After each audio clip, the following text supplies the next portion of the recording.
Asher. And Pipeman on W4CY Radio.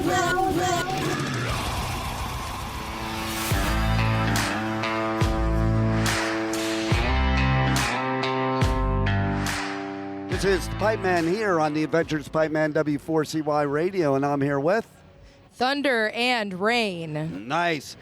And don't take this offensively, but at this venue, I don't like you guys. You guys I like. But every year, there happens to be issues at this and Louder Than Life because of those words. I'm not going to say them because it's like saying Beetlejuice, okay?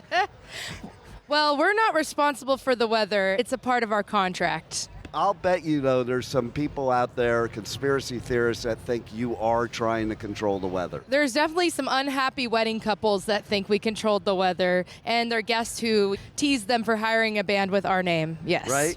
And you know what? You should do, like, in your show, you should, like, I don't know, figure a way that you can make it like thunder and rain, like, during the show.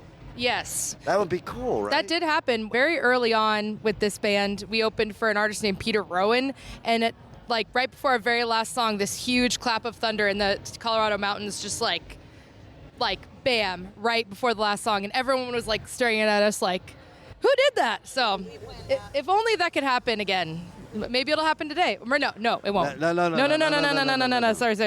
I think we're in the clear today. It's a beautiful day. It is. I think it's because you're wearing a Slipknot shirt, so you're throwing the weather gods off. Yes, I've charmed the weather gods today.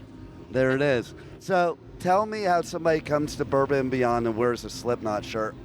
Only because, listen, they're in my top 5. For sure. So I'm oh, a Slipknot shirt this week?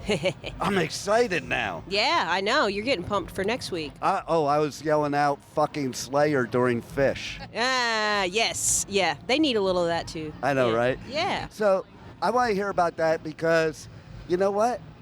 It's cool to find out people like different genres. Like, it's so stupid, the gatekeepers out there. Yeah. Oh, you can't like that. Yeah. Because you like this. I mean, music is music. It's the best therapy, and there's different vibes. Yeah, absolutely.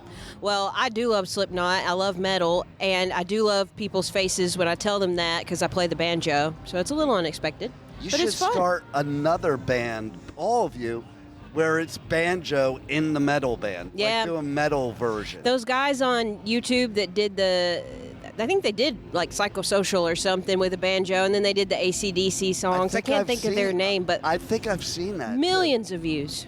Well, my previous head engineer at the station, who was also one of my best friends, he passed away, but he had a country rock duo, but he also had a metal band in the 80s. And he sang Neil Diamond. You swore it was Neil Diamond. So he always used to say, I love metal, I love country, and I love Neil Diamond. There you go. Can't go wrong. There it is. Can't go wrong. So tell our listeners how you're not metal. Tell them a little bit about your music. Okay. Well, we are not metal. I mean, we kind of have a cool swagger like we are, but I guess we're bluegrass, but we have to walk the line of that because there's so many different versions of bluegrass. There's super traditional. There's the Billy Strings. He's kind of metal. He's got like a metal vibe. Yeah, he kind of does. We'll use the term newgrass sometimes because we're a little bit more poppy, though. Aaron brings the pop music to the group, and so we have more like pop lyrics, modern day stuff, but then the old-timey music. And I like good that mix. You said newgrass. That sounds so cool. Like, we need to spread that out. We need that to go viral because that is cool. And I'm just thinking about, like, my lawn just got freshly mowed, and that's your music. Yeah, yeah. Okay. Hey. like that. Smells good. You had a The beer. birds are singing. Yeah. It's a good day. Hell yeah. And so, how did this all start? Well, the band was formed 12 years ago this month. Congrats. Yes. You're only 8 years from your overnight success. Yeah, exactly. So close. And the band originally formed in Colorado, and then I formed it originally, and then in 2020, I ended up moving to Nashville, and the band had disbanded, as it were. And you know how the pandemic sort of changed everything for everybody. So I decided it was time to move to Nashville and met these two gals, Laura and Amelia.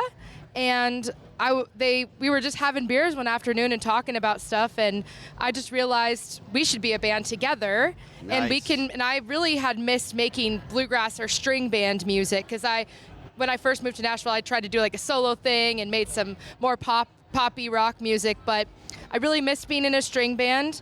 So I asked these gals if they wanted to reform the band with me, and that's what we did. And we're on year 3 of being together. So Wow, that's cool. Yeah. And you guys still love each other?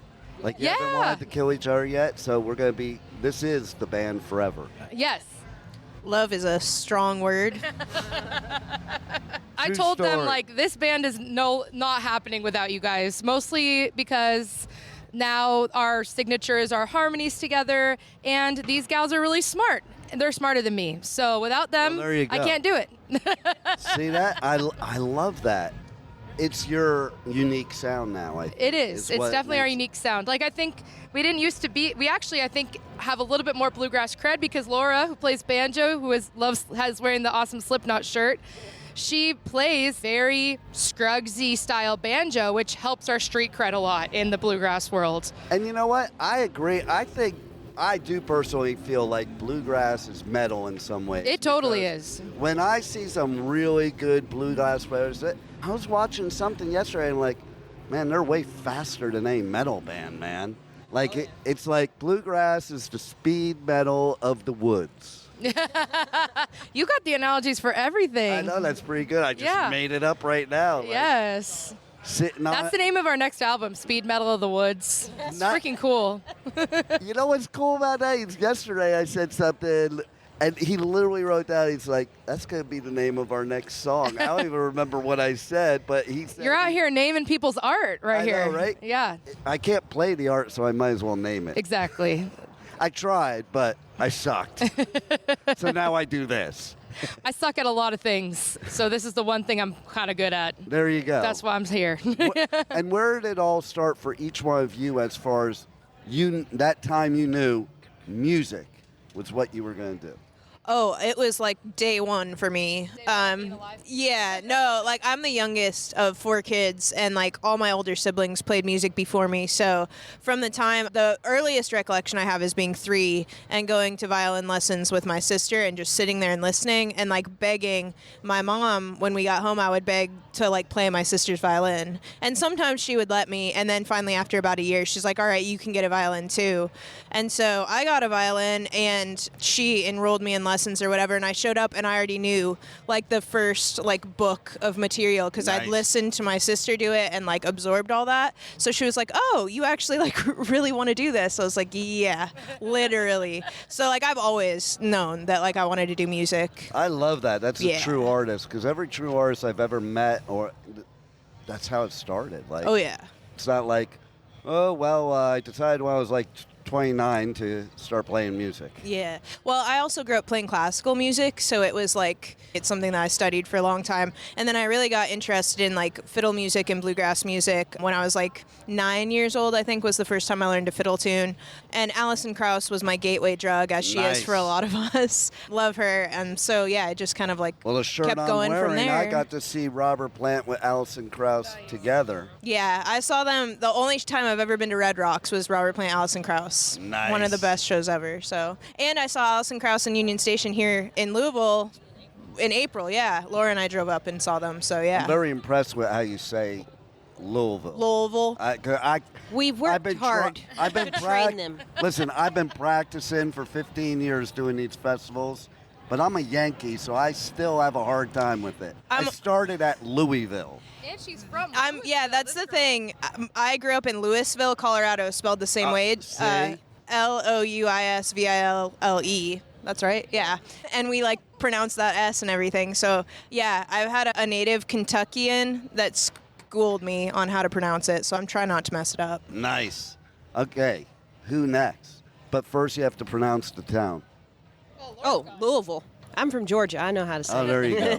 You're- I didn't start getting into music seriously until I was about 13. I started taking guitar lessons, but I grew up in a musical family too, and my dad played in a gospel band, and he let me, when I was 15, come and strum the guitar on the stage with the band, and that was really fun and cool. And then I picked up the banjo at 16 and loved bluegrass after that, and just been trying to get somebody to let me play with them ever since. Nice. And you found the perfect partners for that, right? Yes, I sure did. It took me a while to find. It's been a while since 16-year-old me found the banjo, but I found these gals, and all is well. Nice.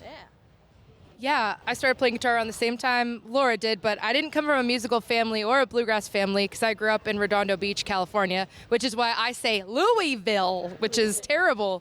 You're from Redondo? I'm from the Redondo Beach, California. That old Wild West. Oh, so yeah. I had to find bluegrass in a just backwards way. To Topanga Canyon. We never really left Redondo Beach. That was the problem. One of the problems. Wow. But I was writing songs from a really young age, and my parents were very supportive of my writing and creativity. And this is a cute story, but when I was in first grade, you couldn't do the talent show till you were in second grade.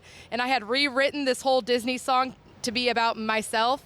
And my mom begged the principal to let me do, because she was like, she wants to do it so bad, and he let me do it. And I galloped up on a stick horse in like a cowgirl outfit and sang a cappella in first grade.